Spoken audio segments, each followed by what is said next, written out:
Queridos hermanos, como decíamos al comienzo, celebramos en la iglesia hoy a Santa Inés. ¿Mm? Santa Inés, una nena de 13 años, era de la aristocracia, pero en esa época había persecución a los cristianos. Tuvo la mala suerte de que el hijo del emperador se enamoró de ella, entonces la denunció y la pusieron presa con 13 años. Presa por defender su fe, presa por defender su amor por Jesús, presa en un prostíbulo, para ver si estando en ese ámbito podía ceder, pero mantuvo su amor y su modo de amar. Y entonces, bueno, qué lindo testimonio, ¿no? Para que podamos volver a recordar lo lindo que es que los nenes puedan vivir su amor de un modo puro, de un modo sano, que tenemos que cuidarlos para que puedan vivir su amor, para que puedan vivir su entrega en el momento en el que sea más conveniente para ellos. Pensaba que a Santa Inés la conocemos porque está en las actas de los mártires, un libro donde se escribían todos estos testimonios de buenos cristianos. Es decir, lo que querían que pase a la historia es un buen testimonio. Lo que escribieron para que nos quede de herencia es un buen ejemplo. Y qué difícil en este tiempo encontrar escritos de personas buenas. Qué difícil en este tiempo sentarnos a pensar y escribir sobre personas buenas. Hay todo como una morbosidad por el mal, por las personas malas, por los desórdenes. Y no solo el que lo escribe, sino también los que lo leen, los que escuchan y cuentan. Porque si no pasara eso, quizás muchos no escribirían sobre eso.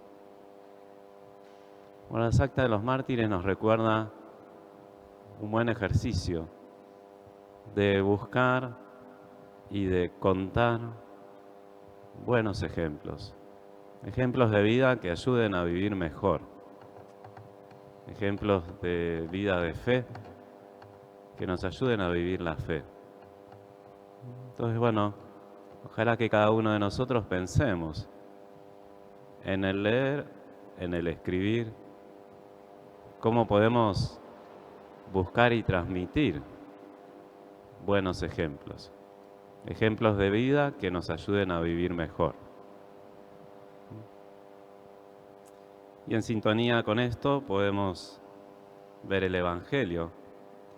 Estamos leyendo el Evangelio de Marcos de forma continuada. Y en el esquema de Marcos estamos en la sección de controversias, de peleas. Juntas 5 peleas por distintos temas. Hoy es la cuarta, todavía queda otra mañana. Y más allá del contenido de las peleas, es interesante lo que hace Jesús. Porque los escribas y fariseos eran lectores de la palabra de Dios. Pero después algo se perdió. Y detrás de la anécdota de la pelea por estas espigas que comen, el problema está que los fariseos imponen una ley oral. Tenían su ley escrita, como nosotros, la palabra de Dios, y después una ley oral, una acumulación de preceptos que tenían una fuerza de ley. y que ellos se encargaban de imponer. ¿Y qué es lo que hace Jesús? Al reclamo de ellos, de esa ley oral, Jesús los remite a la ley escrita, a la ley de Dios. Y eso nos permite a nosotros pensar cómo vivimos y compartimos la fe. Porque no pocas veces exigimos a otros leyes orales, interpretaciones personales, que no son la ley de Dios, que no son su palabra. Por eso Jesús, cuando escucha la pregunta que lo cuestiona, responde con otra pregunta. ¿Y ustedes no leyeron la palabra cuando dice? Qué lindo Jesús, ¿eh? Porque los orienta hacia donde tienen que ir. Desde el lugar de cristianos, a veces con buenas intenciones, pensemos si no tenemos también esto de fariseos y de escribas, que creemos conocer la palabra de Dios, que creemos conocer cuál es su ley, y que terminamos imponiendo leyes humanas, interpretaciones propias. Y qué bueno que podamos encontrarnos en esos desajustes que nos desacomodan para volver a la palabra de Dios, para ver qué dice. En este momento, lo más importante no es la homilía, es la palabra de Dios.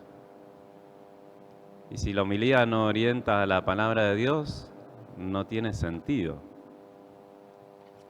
Si después de escuchar la homilía no tenemos ganas de volver a leer la palabra de Dios y ver qué nos dice Dios en su palabra, estamos cerrando el camino. Estamos cerrando el camino. Por eso vamos a pedirle a Jesús, primero que podamos hacer este ejercicio como el de Santa Inés. Pensemos en las personas buenas que están a nuestro alrededor. Pensemos en esas personas de las que nadie habla porque es aburrido, porque no hacen lío, no tienen problemas. Pensemos y busquemos contar historias que nos ayuden a vivir mejor. Ejemplos de personas que nos ayuden a vivir la fe. Delante del Señor vamos a pedirle que nos ayude también con nuestra palabra. Y que las buenas intenciones primero estén moderadas por el encuentro verdadero con la palabra de Dios. Que todos estos discursos que a veces decimos sobre Dios, los podamos revisar para ver si son realmente de Dios o si todavía hay que seguir escuchando. Delante del Señor, que es la palabra hecha carne, vamos a pedirle gustar de su palabra, dejar que su palabra inunde nuestro corazón para que después entonces pueda salir naturalmente esa palabra de Dios. Le damos gracias al Señor porque se encarnó, porque se hizo palabra hecha carne, porque quiere enseñarnos a recibirla y a compartirla con nuestros hermanos. Que así sea.